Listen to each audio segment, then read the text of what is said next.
وبالتالي ممكن نلاقي الدولار بيوصل ل 200 جنيه أو 300 جنيه كمان. 3. إعلان حرب، بالتالي يعني إعلان اقتصاد الحرب، يعني التضخم هينط ويوصل ل 300 و400%، وأسعار الأكل والشرب هتتضرب في 3 على طول. 4.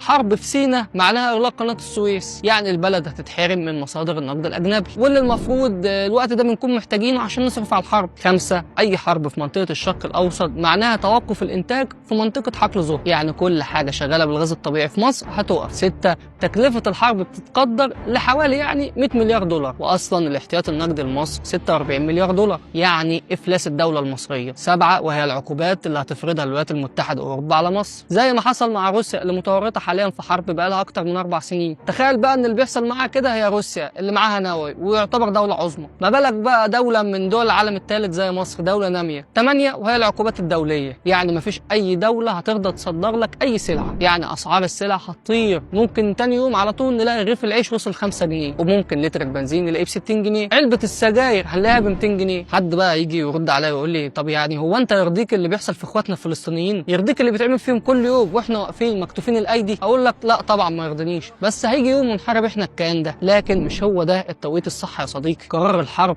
اهم حاجه فيه هو التوقيت، زي حرب 73 كده.